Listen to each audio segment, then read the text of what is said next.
Bab 061. Mas, lo sudah bangun, nak? Sahut Bu Nur yang baru saja keluar dari toilet. Masmu sudah pergi ke kantor. Pagi-pagi ibu udah di sini, saking kagetnya. Sampai lupa masakin kamu makanan. Aku mau ke kantor polisi, Bu. Chelsea menyibak selimut yang menutupi kakinya. Namun, saat hendak turun, Bu Nur bergerak cepat menahannya. Sudah, serahkan semuanya sama suamimu, ucap beliau sambil menepuk-nepuk pundak Chelsea. Ibu juga sudah tahu semuanya dari Rania. Ibu tahu kamu pasti sangat marah, kecewa, sedih. Tapi, semuanya sudah bagian dari takdir. Wanita itu sudah melenyapkan Oma Bu, dia juga menyuntikkan racun ke ibu Mas Waldan. Dia sangat jahat, seharusnya tidak ada wanita seperti itu di dunia ini. Bu Nur mendekat memeluk putrinya dengan erat. Sudah, Nduk. Sabar. Insya Allah, Gusti Allah yang membalas di akhirat nanti. Di pelukan ibunya, Chelsea mencoba untuk tenang, mengikhlaskan semua yang sudah terjadi. Ia percaya, berbagai cobaan yang datang adalah cara Allah untuk membentuknya menjadi pribadi yang kuat menghadapi segala macam situasi, baik sekarang ataupun di masa yang akan datang. Di kantor kepolisian resor, Arman melangkah cepat melewati koridor kantor, menuju ruangan tahanan sementara di mana Lydia berada. Beberapa saat lalu, ia mendapatkan laporan jika wanita itu mengamuk hingga menyakiti petugas. Lepas. Pekik Lydia. Kalian tidak tahu aku siapa, hah? Aku ini cucu petinggi Polri. Abis kalian kalau sampai keluargaku turun tangan. Cepat buka borgolnya. Tenang, Nona. Ikuti proses hukum yang berlaku, jelas seorang polisi wanita. Aku tidak peduli, lepaskan aku. Teriaknya lagi, kalian semua hanya sampah, diam dan lakukan apa. 95. Yang aku minta. Bak. Seorang petugas polisi kembali dibuat jatuh oleh Lydia yang tak henti-hentinya meronta minta dilepaskan. Beberapa detik kemudian, Arman tiba-tiba masuk ke dalam ruangan itu. Mas Arman. Lydia berjalan cepat menghampiri pria itu dalam keadaan terborgol. Mas tolong aku. Plak. Satu tamparan keras diberikan Arman, hingga wanita itu jatuh berguling dan memtiga-entur dinding, meringis kesakitan, dan mengeluarkan D*rah dari mulutnya. Seketika ruangan itu berubah hening, saat atasan reskrim baru saja meluapkan amarahnya. Pandangan Arman beralih menatap satu persatu petugas di ruangan itu. Lain kali kalau dia memberontak dan menyakiti kalian, jangan diam saja. Jar sampai babak belur, paham? 96. Tinggalkan dia, biarkan dia mengamuk atau nuh diri sekalian. Kita semua hanya perlu fokus pada proses BAP, lanjut Arman, sebelum akhirnya kembali meninggalkan ruangan itu. Masih dengan posisi terbaring di lantai, Lydia terus memandangi kepergian Arman dengan sorot mata yang begitu nanar. Rasa perih di bagian pipinya seolah tidak sebanding dengan rasa sakit hati yang kini ia rasakan. Beberapa saat setelah semua orang meninggalkan ruangan tahanan sementara itu, Lydia mulai menangis tanpa suara. Meratapi usaha keras yang berujung sia-sia. Sedangkan, di tempat lain proses olah TKP masih terus berlanjut sampai siang ini.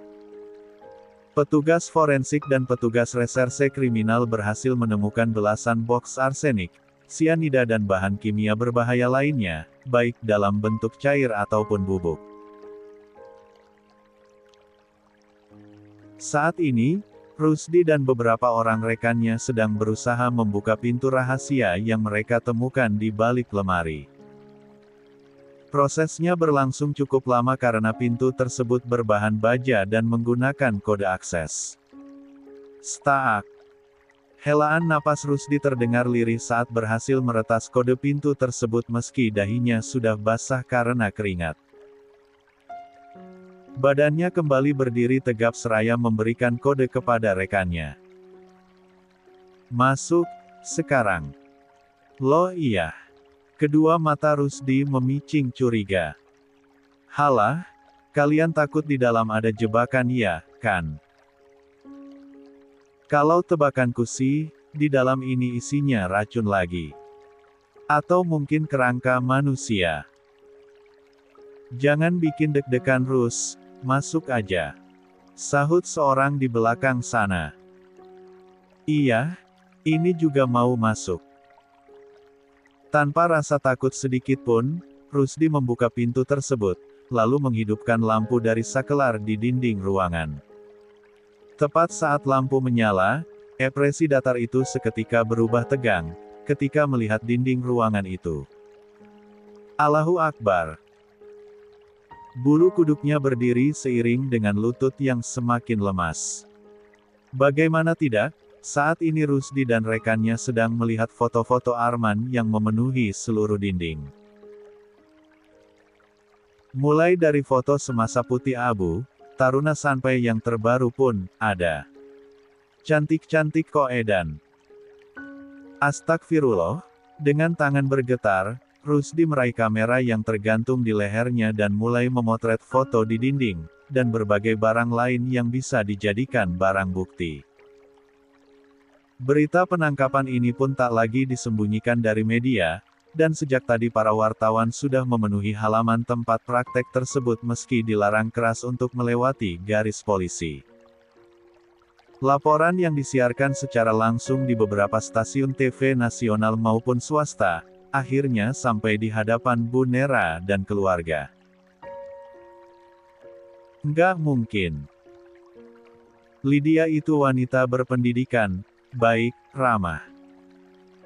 Mana mungkin dia yang membunuh Oma dan, yang menangkapnya adalah Chelsea. Ada-ada aja.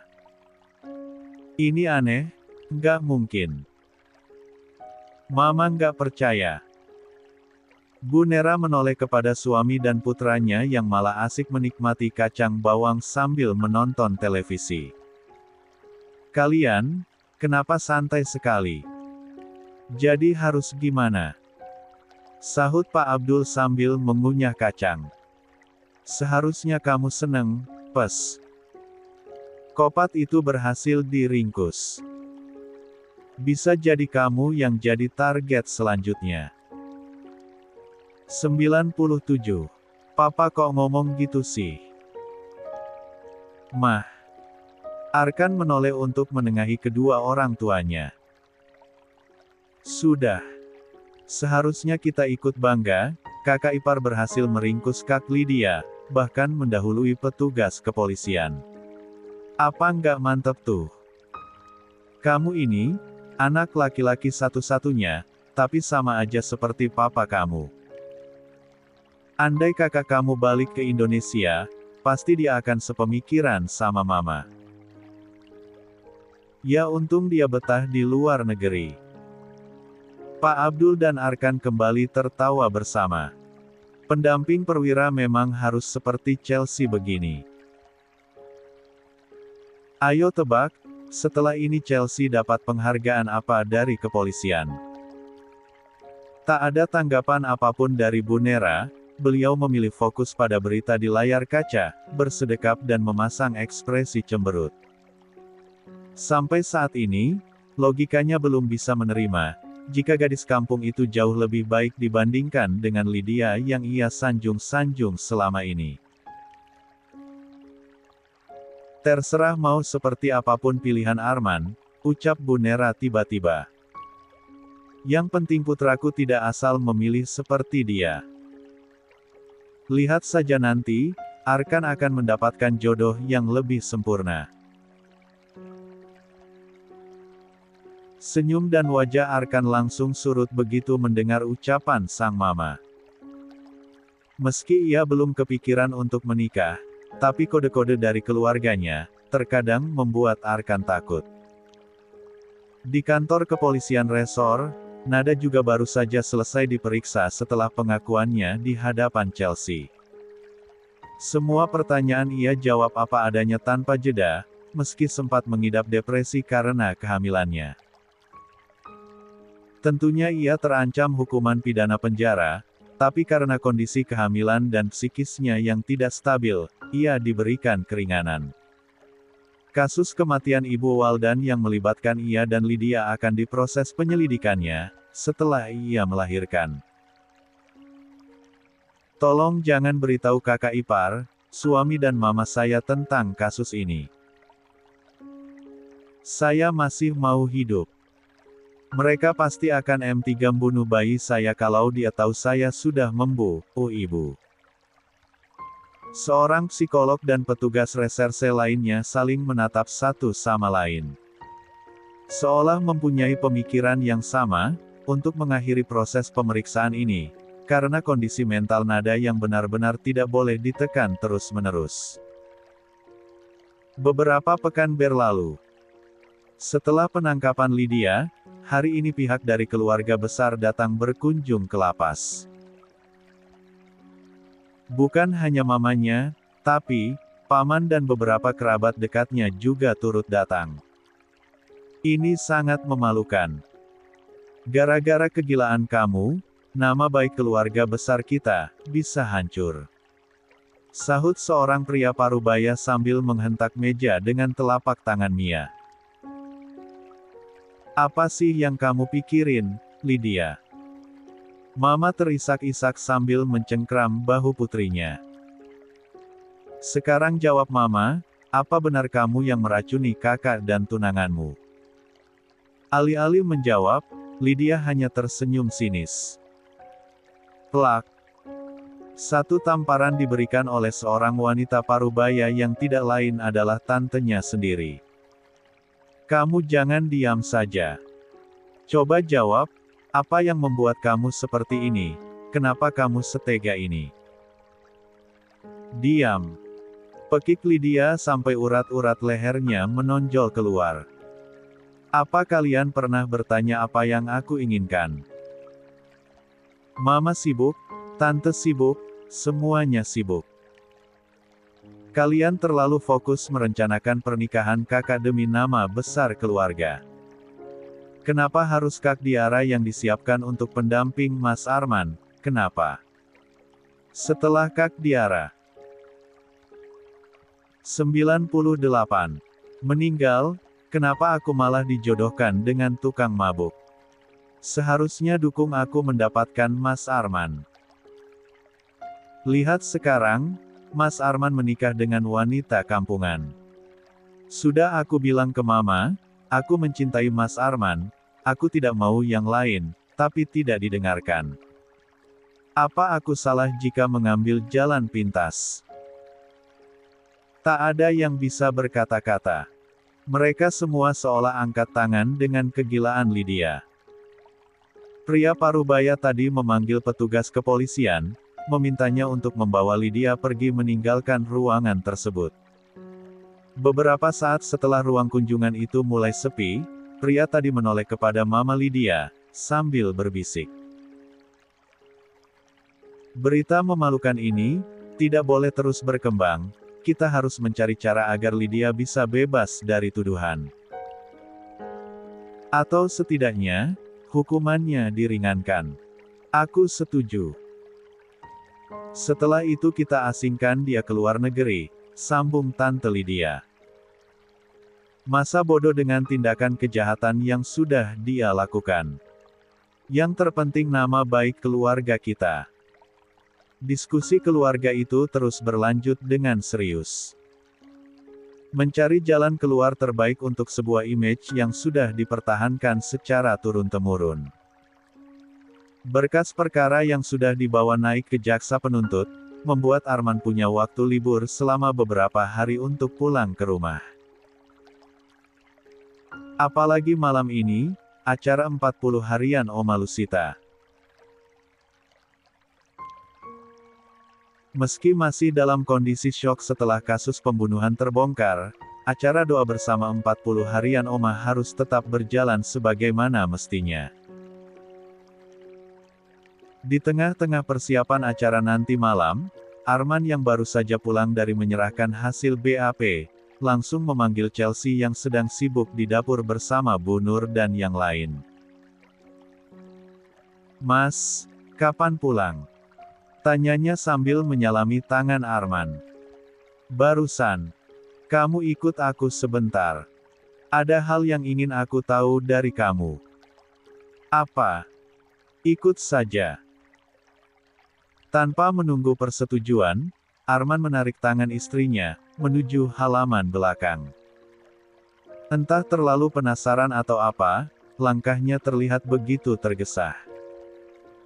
Sesampainya di belakang, kebingungan Chelsea seolah terjawab saat melihat Rusdi sedang menyiapkan papan sasaran, lengkap dengan pelindung mata, penutup telinga dan sarung tangan. Bukan hanya Rusdi saja di sana, tapi ada Bu Nera dan kerabat Arman yang lainnya. Mereka seolah ingin membuktikan apa benar kabar yang beredar bahwa Chelsea menggunakan S3 jata api dalam aksinya. "Mau ngapain sih, Mas?" Chelsea melirik anggota keluarga suaminya dengan perasaan malu yang tiba-tiba menyeruak. "Mana rame banget lagi?"